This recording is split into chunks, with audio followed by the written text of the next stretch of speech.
There's no Antifa. This is an entirely imaginary organization. There is not an Antifa. Like, I don't even know what Antifa is. There is no group. It's not even like far-right groups like the Proud Boys and Oath Keepers. Compared to right-wing extremists, Antifa-linked violence is rare and limited. It isn't an organization. It is a in many ways mythology. It's not like the Proud Boys or the Oath Keepers, sort of defined terrorist organizations with leadership that leads violence. It's not a highly organized movement. It's a moniker. It's not a unified group like the Proud Boys are. Things like Antifa are things that are thought up. It's all in this guise of going after Antifa, which is nothing. There's no organization called Antifa. Nobody's a member of Antifa because it doesn't exist. They are just declaring into existence something that doesn't exist. There is no Antifa organization, so maybe that's good for social media, but it really is non-existent. They exist on the internet in chat rooms and in 4chan and Discord and places like that, where they run discussion boards, trade tactics, documents, things like that. But none of them are called Antifa. Hey, Jim, you said this. There's no Antifa. This is an entirely imaginary organization. There is not an Antifa. The network that you work for has plenty of articles on Antifa, Jim. What is Antifa? Antifa protesters showed up in Portland. There is a Antifa.organization website, Jim. Antifa handbook on Amazon. Antifa out there in the streets. Antifa members. Antifa flag. That's interesting. We're fucking done with people like you. And that was Antifa in action. I hope this helps, Jim.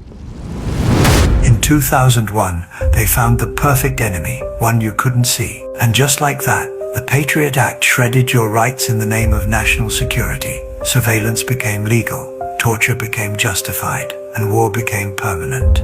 We didn't just invade Afghanistan, we invaded the future, and we never came back. In 2008, they ran the biggest con in financial history. The banks gambled with your home, your savings, your future, and lost. So the government rewarded them. Trillions in bailouts to Wall Street, foreclosures and bankruptcies for everyone else. And just like that, upward mobility was dead. The middle class was taken, and it never came back. In 2020, they shut down the world. COVID, the perfect excuse for a reset. Small businesses were crushed. Gig work replaced real jobs. Stimulus checks gave the illusion of help, while wealth quietly consolidated into fewer and fewer hands. It wasn't about health. It was about control, digital tracking, behavioral conditioning, compliance as a currency. And now here we are, 2025. They're telling you collapse is coming, but it isn't coming. It's already happened. The United States has fallen, but it wasn't a single event. It was hollowed out in phases. Your dollar is weaker. Your rent is higher. Your freedoms are conditional. And through it all, they kept you distracted. They fed you outrage. Left versus right. Woke versus traditional. Mask versus no mask. Drag queens. TikTok bans. Culture war after culture war.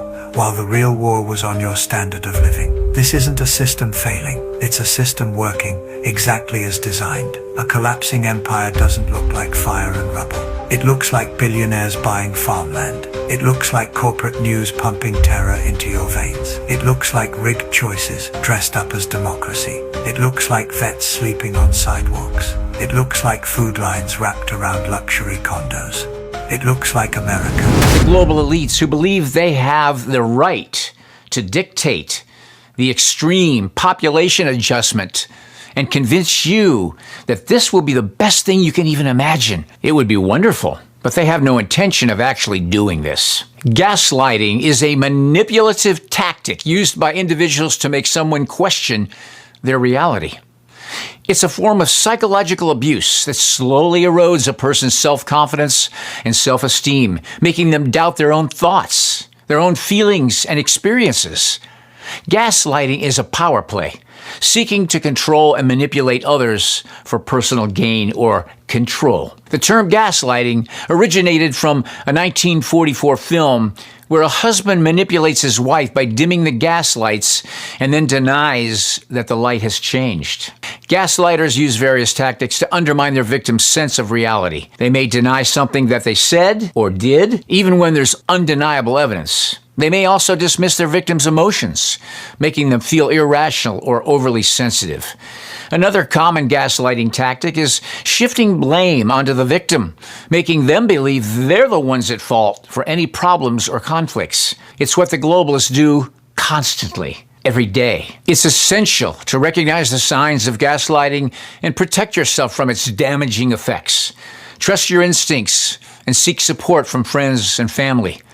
Remember, you deserve to be treated with respect and empathy. Artist and entrepreneur Laura Abolai gave a wonderful speech on the true nefarious purpose of the transgender movement.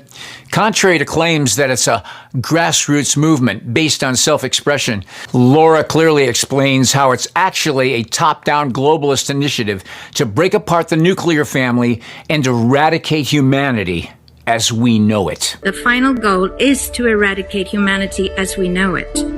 Once you understand the final destination, it becomes much easier to look back and identify the psychological conditioning, the biological tampering, the cultural grooming, and the educational prepping that we have been subjected to for decades in preparation to making us accept a post-human future. It takes a lot of physical and psychological abuse to get an intelligent species like ours to agree to its own extinction. Most, if not all, that has transcended in the last 60 years was designed to get us closer to accepting such a dystopian reality. Whether you care to accept it or not, we live in a hyper-controlled matrix where our perception of reality is meticulously planned, managed, and executed in order to control and steer us in whichever direction they wish. And the direction is a post-human world. For this, they first needed to destabilize, dehumanize, and demoralize humanity through every means possible. The destruction of the nuclear family, children being indoctrinated by the state, abortion, the eradication of God and spirituality from education, life in mega cities and away from nature, toxic food, air and water, social media, replacing real human connection and interaction, engineered financial crisis and taxation, endless wars and massive migration, stress, anxiety, depression, drugs and alcohol, constant fear-mongering, moral relativism as the new religion, and I could go on and on about how humanity has been influenced and forced to move away from all the things that give us strength, security, purpose, and meaning. A weak, immoral, disconnected, ignorant, and unhealthy population is an easy target for the next stage, the creation of an entire generation of androgynous beings. Masculinity is under attack psychologically, culturally, and biologically. Women are being replaced in sports, entertainment, and politics by men pretending to be women. And children are being indoctrinated at school to think that gender is a choice. The transgender movement is not a grassroots movement. It comes from the top. It has nothing to do with people's freedom of expression, sexuality, or civil rights. It's an evil psyop with a clear agenda to get us closer to transhumanism by making us question the most fundamental notion of human identity, our gender.